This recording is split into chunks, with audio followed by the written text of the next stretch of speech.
Hello বন্ধুরা, me and mom চ্যানেলে আমি শর্মিষ্ঠা তোমাদের সকলকে স্বাগত জানাচ্ছি।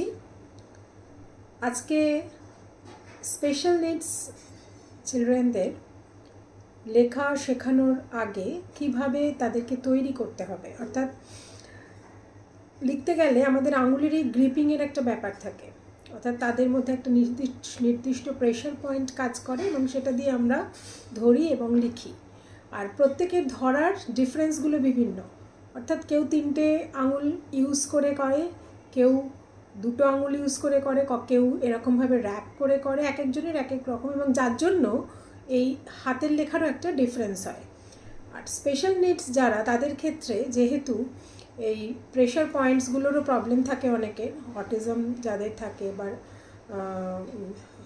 মেন্টাল ডিসএবিলিটি ইত্যাদি বিভিন্ন রকমের ফিজিক্যাল ডিসএবিলিটি যাদের থাকে, সেরকম ব্যাপারগুলোর জন্য অনেকেরই এই প্রবলেমটা থাকে। তো সেক্ষেত্রে কিভাবে আমরা ছোট থেকে প্র্যাকটিস করালে ওরা একটু কমফোর্টেবলি লিখতে পারবে এবং হাতের লেখা আরও ভালো করা যাবে। আমার ছেলের ক্ষেত্রে, ঋদ্ধিতের ক্ষেত্রে, আমি তো এর আগেও তোমাদের দেখিয়েছি যে ঋদ্ধিতের হাতের লেখা খুব খারাপ, খুব খারাপ মানে খুবই খারাপ। অর্থাৎ ও যে এই কলেজ অবধি পড়াশোনা করেছে, সেখানে আমাকে কন্টিনিউয়াসলি বলে যেতে হয়েছে যে আস্তে লেখ, আস্তে লেখ করে। ও যদি আস্তে লেখে তাহলে যাও বা পড়া যায়, জোরে লিখলে বা তাড়াতাড়ি করে লিখলে কিছুই পড়া যায় না। এবং সেটা ওর দোষ সবটা আমি বলবো না, কারণ আমি যখন থেকে ওকে মানুষ করেছি তখন এই এত ডিটেলস ব্যাপারটা আমরাও জানতাম না।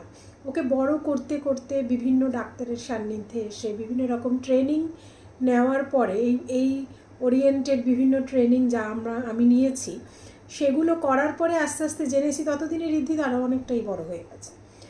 তাই তোমাদের সকলের সাথে শেয়ার করতে চাই যাতে ঋদ্ধিদের মতো হাতের লেখা আর বাকি আরও কারণ না হয়, এবং সেটার জন্য যা যা প্রিকশন নিতে হবে, যা যা কিছু করতে হবে। তো পেন্সিল ধরা এটা একটা কিন্তু আর্ট, অর্থাৎ পেন্সিল আমি যেভাবে ধরতে শিখবো সেটা শুধু স্পেশাল নিডস বলে নয়, নর্মাল সবার ক্ষেত্রেই হাতের লেখার উপর তার একটা রিফ্লেকশন আমরা দেখতে পাবো। সেজন্য পেন্সিল ধরার ব্যাপারটাকে একটা ম্যাচিওর আর একটা ইম্যাচিওর দুটো স্টেজে ভাগ করা হয়। তো আমাদের প্রত্যেকেরই এটা মানে একটা এই পেন্সিল ধরার জন্য একটা ফাংশনাল গ্রাস্প লাগে আর কি, যেটা দিয়ে আমরা মানে গ্রিপ করতে পারি। তো এই প্রতিটা গ্রিপিং বা প্রতিটা গ্রাস্প যেটা আমরা বলি, সেটা কিন্তু আলাদা আলাদা মোটিভ থাকে প্রত্যেকটার। তো সেই অনুযায়ী এটাকে কিছু ইম্যাচিওর গ্রিপিং আর কিছু ম্যাচিওর গ্রিপিং। যখন একদম ছোটোবেলায় বাচ্চারা পেন্সিল ধরতে শেখে, ধরুন ওই 4 to 6 ইয়ার, বা আজকাল তো আরও আগে, মানে 3 to 6 ইয়ার্সের মধ্যে বাচ্চারা যখন পেন্সিলে লেখে মেইনলি, তো তখন ওদের মধ্যে একটা গ্রিপিং দেখা যায়, সেটা হলো থাম মানে বুড়ো আঙুল, ইন্ডেক্স ফিঙ্গার এবং মিডল ফিঙ্গার, এই 3টেকে ওরা কাজে লাগায়। এরকমভাবে ফার্স্ট পেন্সিলটা ধরে, ওদের নিজেদের যখন ধরে তখন এটাকে এরকমভাবে ধরে এবং ধরে তখন লেখার চেষ্টা করে। তো এই যে ব্যাপারটা, এটাকে বলা হচ্ছে স্ট্যাটিক ট্রাইপড গ্রাস্প, যেটাকে আমরা ইম্যাচিওর গ্রাস্প বলবো। এবং এটা কিন্তু ওই 3, 4, 5 ওই সময়টাতে ওরা এটাতেই কমফোর্টেবল বোধ করে, এবং ওরা যখন লেখে তখন এই যে আর্মটা রেস্ট করে, আর্মটা কিন্তু কোনো জায়গায় রেস্ট করে লিখতে পারে না, মানে আর্মটাকে একটু এরকম উঠিয়ে লেখে। তো এইটাকে আমরা ইম্যাচিওর গ্রাস্প বলবো। এটাকে আমাদের ছোটোবেলায় এটা শুরু হলেও যত বড় হবে এটা থেকে ওদেরকে সরিয়ে নিয়ে আসতে হবে। এছাড়া আর কি আমরা বলতে পারি যে ইম্যাচিওর গ্রাস্প, সেটা হলো আরেকটাকে আমরা বলি inter digital grasp. Inter digital grasp কি? সেটা হলো এই সব আঙুলের মাথাগুলো এবং থাম একসাথে অনেকে লেখে, অর্থাৎ এরমভাবে অনেকে পেন্সিল ধরে, এইভাবে পেন্সিল ধরে লিখতে থাকে। তো এই যে টিপসগুলো ওরা ইউজ করে এরকম, এর ফলে কী হয়, পেন্সিলের গ্রিপিংটা ঠিক মতো হয় না, কিন্তু সেই বয়সে, অত ছোটো বয়সে হয়তো ওরা ওটাতেই কমফোর্ট বোধ করে, এবং এটা যদি আমরা চেঞ্জ না করি বড় বয়সেও সেটা থাকে, এবং সেটা ন্যাচারালি হাতের লেখার ওপর তার একটা এফেক্ট পড়ে।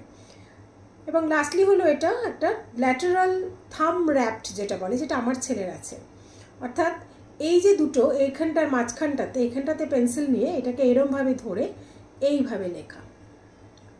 এইখানটাতে পেন্সিল ধরে এইরকম জায়গাটাতে লেখা। তাহলে এই যে ব্যাপারটা সেটাকে বলা হয় ল্যাটারাল থাম র্যাপ গ্রাস্প। তো এই পুরো এই তিনটে জিনিস যদি ছোটোবেলায় অনেকেই এইভাবে করে, এবং আমাদের আস্তে আস্তে ওই ব্যাপারগুলোকে ওদেরকে শেখাতে হবে যে কীভাবে এবারে পেন্সিলগুলোকে ধরতে হবে। তাহলে ম্যাচিওর স্টেজটা কি পেন্সিল ধরার, সেটা হলো ডাইনামিক ট্রাইপড মেথড বলা হয়, যেটাকে ট্রাইপড গ্রাস্প যেটাকে বলা হয়। সেটা কিভাবে থাম, ইন্ডেক্স ফিঙ্গার এবং এই লং ফিঙ্গার যেটা আমরা বলি, এই তিনটেকে এরকমভাবে ধরে এইখানে আমরা পেন্সিলটাকে রেস্ট করব। অর্থাৎ পেন্সিলটাকে এর ভেতর নিয়ে এই তিনটেকে দিয়ে আমরা রেস্ট করব, যেরকমভাবে আমি ছবিতে দেখাচ্ছি। তো সেইভাবে নিয়ে মানে এই ওয়েব স্পেসটাতে যদি আমরা পেন্সিলটাকে রেস্ট করে এই তিনটে আঙুল দিয়ে লিখি, তাহলে কিন্তু এটা অনেক স্ট্যাটিক হয় এবং অনেক গ্রিপিংটা অনেক ভালো হয়। তো এটা একটা ম্যাচিওর স্টেজ। সেকেন্ডলি যেটা, সেটা হলো ল্যাটারাল ট্রাইপড পেন্সিল আমরা বলি, হোল্ডিং বা ল্যাটারাল ট্রাইপড গ্রাস্প।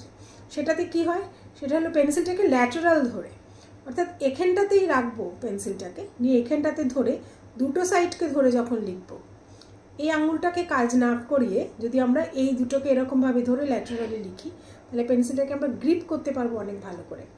তো সেটা আমাদের বাচ্চাদের শেখাতে হবে। ছোটোবেলায় ওরা সেই ব্যাপারটা পায় না, যত বড় হবে আস্তে আস্তে পেন আসার আগে এটা যদি শেখানো যায় তাহলে হাতের লেখা কিন্তু ভালো হবে। আর এইভাবে আমরা যদি পুরো মানে স্টেজ বাই স্টেজ পেন্সিল ধরা থেকে পেন ধরার মাঝখানের পোর্শনটাতে এই গ্রিপিংটাকে পাল্টে দিতে পারি ছেলে মেয়েদের মধ্যে, তাহলে কিন্তু ওদের হাতের লেখাটা ভালো হবে। আমি দেখানোর চেষ্টা করলাম ছবির মাধ্যমে, ছোট ছোট ক্লিপিংসের মাধ্যমে। তবে এটা সবটাই প্র্যাকটিস, আমাদের প্র্যাকটিস করতে হবে প্রতিদিন, বাচ্চাদেরকে দিয়ে প্র্যাকটিস করাতে হবে প্রতিদিন, তাহলে নিশ্চয়ই ওদের হাতের লেখাটা ভালো হবে। আমার ছেলেকে দিয়ে আমি সময় মতো সবটা করাতে পারিনি, সেজন্য হয়তো ও করে উঠতে পারেনি, কিন্তু তোমাদের প্রত্যেকের ছেলেমেয়েরা যেন সেভাবে করতে পারে সেই আশা রইল, এবং সেটার জন্যই আমার এই ভিডিওটা করা। ভালো থেকো সবাই, পাশে থেকো আমার। আর যারা আমার চ্যানেলে নতুন তারা অবশ্যই আমার চ্যানেলকে সাবস্ক্রাইব করো।